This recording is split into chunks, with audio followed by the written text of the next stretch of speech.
മൂത്രത്തിലൂടെ വൃക്കയിലെ കല്ലുകൾ പുറത്തു വരും. ഇത് കുടിച്ചാൽ മതി. Hi everyone, welcome back. വൃക്കയിലെ കല്ലുകളുടെ വേദന ഭയങ്കരമാണ്. വേദന അസഹനീയമാണ്.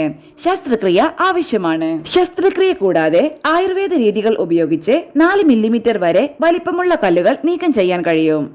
കാൽസ്യം, ഓക്സലേറ്റ്, യൂറേറ്റ്, ഫോസ്ഫേറ്റ് എന്നിവയാണ് വൃക്കയിലെ കല്ലുകൾ ഉണ്ടാക്കുന്നത്. ധാരാളം വിയർക്കുന്നവരിൽ കല്ലുകൾ ഉണ്ടാകാനുള്ള സാധ്യത കൂടുതലാണ്. അതുകൊണ്ട് കൂടുതൽ വെള്ളം കുടിക്കുക. ദിവസവും ആവശ്യത്തിന് വെള്ളം കുടിക്കുക. ഉപ്പ് കഴിക്കുന്നത് കുറയ്ക്കുക. പാലും തൈരും കഴിക്കുക. അധികം പുളിയുള്ള പഴങ്ങൾ കഴിക്കരുത്. കാൽസ്യം, ഓക്സലേറ്റ് കൂടുതലുള്ള ഭക്ഷണങ്ങൾ കുറയ്ക്കുക. നിലക്കടല, ചോക്ലേറ്റ്, മധുരക്കിഴങ്ങ്, ബീട്രൂട്ട്, ചീര, സോയാബീൻ തുടങ്ങിയവ. കരിമ്പിൻ ജ്യൂസ് ആയുർവേദ പ്രതിവിധി. കരിമ്പിൻ ജ്യൂസ് കല്ലുകൾ നീക്കം ചെയ്യുന്നു. കരിമ്പിൻ നീര് തേനും ജീരകവും ചേർത്ത് ദിവസവും 2 തവണ കഴിക്കുക. ഏലയ്ക്ക. കരിമ്പിൻ നീരിൽ ഏലക്കയോ മല്ലിയിലയോ പെരുംജീരകമോ കലർത്താം. ദിവസത്തിൽ 2 തവണ കഴിക്കുക.